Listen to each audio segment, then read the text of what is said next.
नमस्कार। स्वागत है आप सभी का आपके अपने चैनल साधना भक्ति में। आज इस वीडियो में हम वैशाख की चौथ की व्रत की कथा लेकर आए हैं। वैशाख की चौथ की आखिर पूजा किस प्रकार की जाती है और कथा, यह इस वीडियो में बताया जाएगा। चौथ माता की पूजा के लिए हल्दी, कुमकुम, लच्छा, गुड़, दीपक, 5 पीढ़ियाँ और एक लड्डू गणेश जी के प्रसाद के रूप में, मेहंदी, चौथ माँ का कुसुम्बल, पुष्प आदि सामग्री पूजा में उपयोग में ली जाती है। पानी डालकर विनायक और चौथ माता का ओम मांडकर पूजा करें और उसके बाद में व्रत की कथा सुने और रात में चंद्रमा को देखकर उसे अर्घ देकर ही अपने व्रत का पारण करें। और अर्घ देते समय, चांद को अर्घ देते समय बोलना है कि चांदा हेलो उग्यो, हरिया बास कटाए, साजन उबा बारने, आखा पीता लाए, सोना किसी सांकली गले, मोतियारो हार, चांद ने अर्घ देवता, जीवो वीर भरतार। और यह कहकर चारों बड़ी चौथ के नाम लें और इस प्रकार चंद्रमा को अर्घ दें और फिर अपना व्रत खोलें। आइए अब हम वैशाख की चौथ की कथा सुनते हैं। एक गांव था। उस गांव में सेठ और सेठानी रहते थे। उनको एक बेटा था और उसकी बहन भी थी।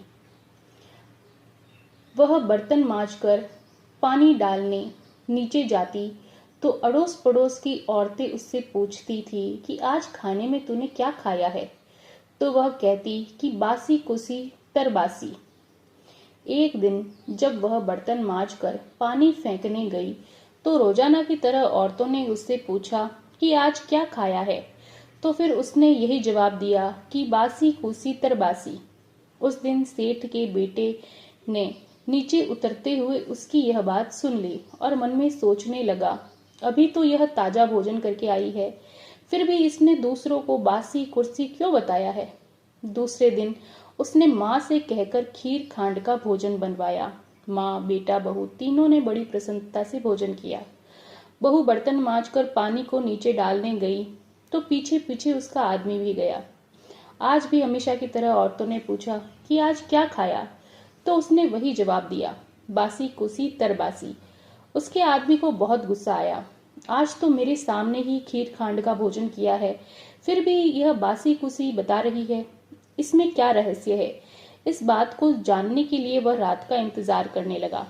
जब रात हुई तो यह कमरे में आई तो उसके आदमी ने पूछा कि आज तूने खीर का भोजन किया, फिर भी पड़ोसी औरतों को बासी कुसी आखिर क्यों बताया। तब बहू मुस्कुराकर बोली कि आपके दादा परदादाओं की कमाई है, तो वह बासी कुर्सी हुई या नहीं। यह सुनकर उसने परदेश जाने का सोचा और सुबह उठकर माँ से बोला कि माँ, मैं कमाने के लिए परदेश जाऊंगा।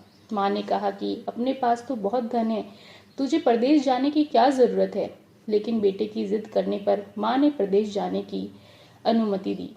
वह कमाने के लिए परदेश चला गया। वहां उसे एक सेठ के यहाँ पर नौकरी मिल गई। कुछ ही समय के बाद में वह सारा काम काज करने लग गया। सेठ अपना सारा कारोबार उसे सौंपकर स्वयं जो है वह तीर्थ यात्रा करने के लिए चला गया। इधर सास ने यह रखा था कि दिए की बुझे तो चूल्हे की मत बुझाना और चूल्हे की बुझ जाए तो दिए की मत बुझाना। लेकिन एक दिन दोनों अग्नि बुझ गई तो बहू पड़ोस में अग्नि लेने गई। उसने देखा कि वहां पड़ोस की औरतें किसी माता की पूजा कर रही थी। यह देखकर उसने पूछा कि आप आखिर किस माता की पूजन कर रहे हैं, मुझे भी बताओ, यह किसका व्रत है, इससे करने से आखिर क्या फल प्राप्त होता है।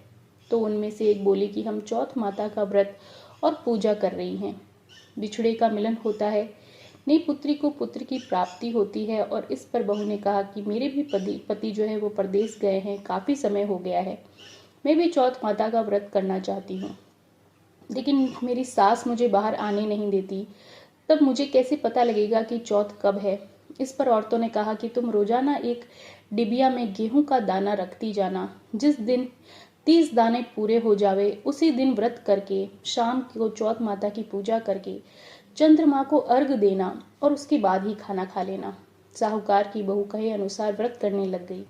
व्रत करते करते काफी समय बीत गया तो चौथ माता ने सोचा कि यदि इसकी नहीं सुनी तो अपने को कौन पूजेगा। चौथ माता ने साहूकार के बेटे को सपने में जाकर कहा कि सरकार का बेटा सो रहा है या जाग रहा है। उसने कहा न सो रहा है न जाग रहा है, चिंता में पड़ा है। इस पर चौथ माता ने कहा कि अब चिंता छोड़ और तेरे पर जाकर सबकी सुध ले। उसने कहा कि मैं कैसे जाऊं, मेरा कारोबार बहुत फैला हुआ है। तब चौथ माता बोली कि सुबह उठकर नहा धोकर दुकान जा और चौथ बिंदियाग जी का नाम लेकर घी का दीपक जलाना, तेरा सारा काम सुलझ जाएगा। सुबह उसने वैसे ही किया।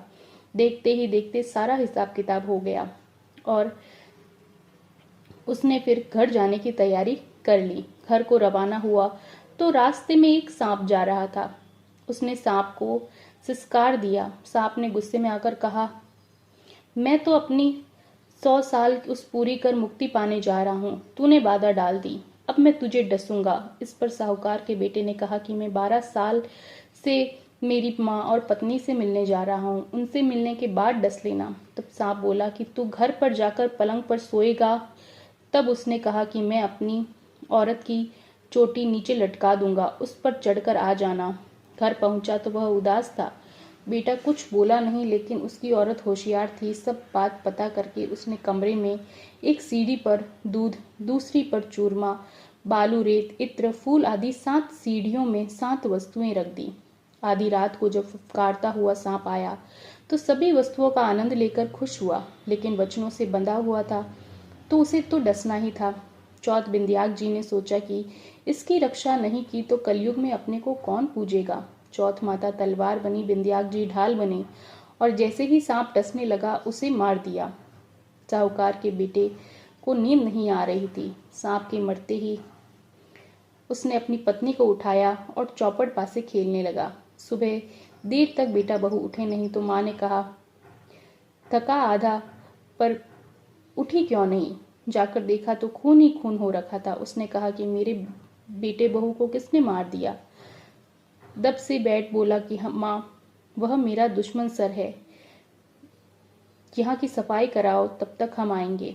माँ ने वहाँ की सफाई करवाई। वे दोनों बाहर आए। दोनों ने आकर माँ से पूछा कि माँ, मेरे पीछे से किसी ने कोई कुछ कहा कि मैंने किया। इस पर सास ने कहा कि तूने क्या किया, क्या इसे एक ही समय खाना देती थी। इस पर वह बोली कि महीने में 1 हीट का देती थी। सुबह का खाना पानी वाली को देती थी, दूसरी बार गाय के बछड़े को खिलाती थी, तीसरी बार का ऊँटियाणी को गाड़ देती थी और चौथी बार का चांद को अर्घ देकर फिर खाती थी। मैंने पूजा के लिए बदिया की दुकान से घी गुड़ मंगवाया, सो उसका जाकर हिसाब करने लगी। सास ने पानी वाली से पूछा तो उसने कहा कि महीने में 1 दिन मुझे आपने दी थी, और बछड़े से पूछा तो उसके मुंह से फेंक के फूल गिरे। ऊँटियाना खोदा तो रोटी के सोने के सिक्के निकलकर बाहर आए। बनिया से पूछा तो उसने भी कहा कि महीने में 1 बार मेरे से घी गुड़ मंगवाती थी। फिर दह ने कहा कि मुझे वैशाख की चौथ का उद्यापन करना है। सास बहू ने चौथ माता का व्रत धूमधाम से किया और उसका उद्यापन किया और आराम से जीवन बिताया। हे चौथ माता, आप जैसी उन पर प्रसन्न हुई, वैसे ही आपका व्रत करने वाले पर सब पर प्रसन्न होना और सबकी मनोकामना पूर्ण करना।